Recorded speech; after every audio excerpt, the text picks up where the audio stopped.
I think the media can be really disingenuous sometimes. They obviously have agendas. I think they get very uncomfortable, especially the writers. Like when talk about clicks, well, that's the business you're in. If you're a writer, you need clicks. Uh, and I don't blame you. Like you're in the business. Like this is not a charity. Like you need people to read you to generate money. The Athletic's literally subscription based. Peter King just wrote the reason they signed Diana Rossini away from ESPN is because they thought that she can drive them subscriptions. That's a good model. I wrote for The Athletic for a couple of years. And listen, we in the Bay Area, Tim Kawakami, Ethan Strauss, the Warriors, the Niners, we're driving a lot of subscriptions. Very successful area for subscription. But that's what it was all based on, not how great the article was. And just because you wrote a great article doesn't mean people were going to subscribe. If you wrote an article to get people subscribed, people were really happy. That's the business you're in. And I think everyone's in agreement universally. If you talk about the NFL, if you're a fan of the NFL, we all agree the Cardinals were going to suck. They sucked last year when they had some players.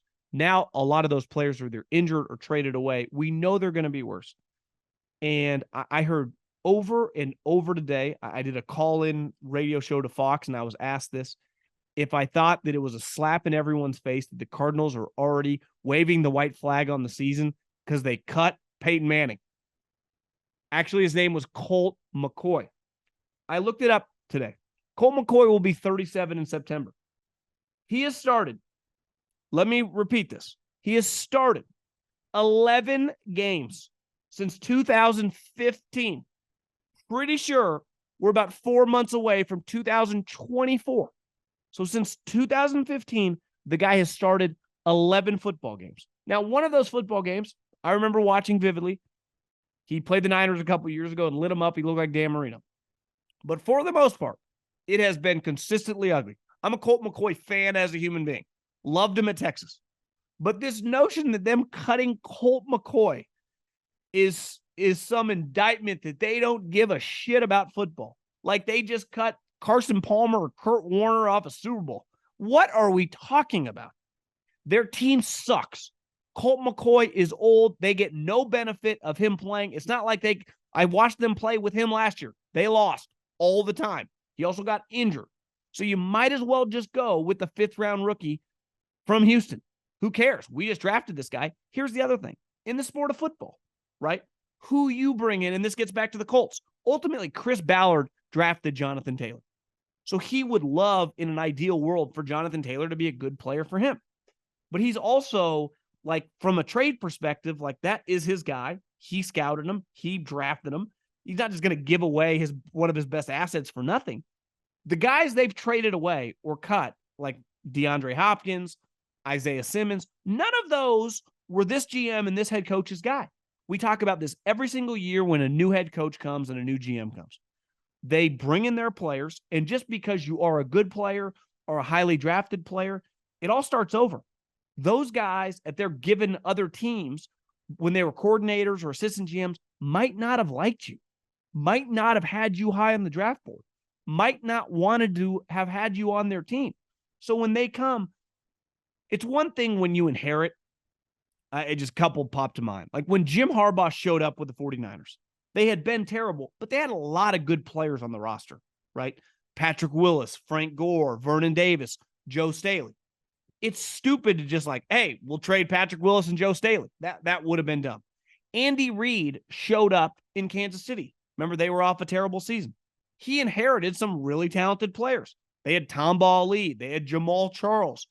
At the time, Dwayne Bowe was still a functional player. Like, there was guys on the team that he could win with. Both guys took a lot of those veteran players that were on their team and won with those guys, obviously added around them.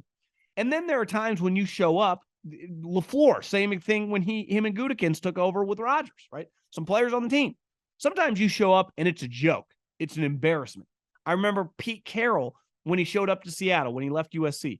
I'm pretty sure they sent an NFL record. Maybe it's been broken since, but I'm pretty sure it still stands. They cut, traded, and churned that roster over a year period. The amount of players coming in and out that roster was like historic. It was crazy. Team sucked. Who cares? I remember when Kyle Shanahan and John Lynch took over the 49ers. Players in, players out, cutting guys, whatever. when you blow it up because the team sucks and there's nothing to work with, like, it's not tanking, it's just resetting the team. So when they get rid of Colt McCoy and people are acting like, oh, they're just tanking week one. No, they're going to try to win week one. They just probably won't. I don't even know who they play. I would imagine they win 2 to 4 games. That's going to be because they suck. I could give them Peyton Manning in his prime, and they'd probably only win like 6 or 7 games. Their roster's awful. None of these players are theirs. It's not their fault that they have some of these terrible contracts. So I commend them for just like, let's just rip the Band-Aid off. What's the point? And anyone that talks about football for a living who gets mad at this is a complete phony, because that same person a month ago, 2 months ago, 3 months ago have said how much this team sucks. They're awful. They are god awful. So cutting Colt McCoy just represents, yeah, we're just cutting an old quarterback that maybe we think our rookie 5th rounder is, if not just better, has a chance over the course of a year to maybe next year when we draft Caleb Williams and we trade Kyler Murray to be our backup, a guy who has a bunch of experience. Why not? Who cares? None of it actually matters. We didn't sniff the playoffs last year when we actually had some players.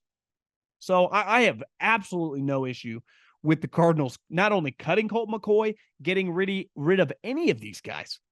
Even Isaiah Simmons. Like, listen, one of my buddies on a team that's pretty damn good, I remember him telling me, he's like, I hate this guy as a player in the draft. I wouldn't touch him. I don't know what he does well. He's not a very physical player, and he's like this hybrid linebacker. He does not have the speed or range to play safety. He was much more of a flash player. And he was your classic Steve Keim. Like, Steve Keim drafted a lot of guys who can't play recently. He had a really good early run when he had a good coach, and then with Cliff, it got pretty ugly. But do I think Jonathan Gannon's going to be any good? I would probably bet against it. I don't know much about Monty Ossenfort, though I know he's worked for really high-level guys with the Patriots and the Titans. And he's taken a grenade to this thing, as he should.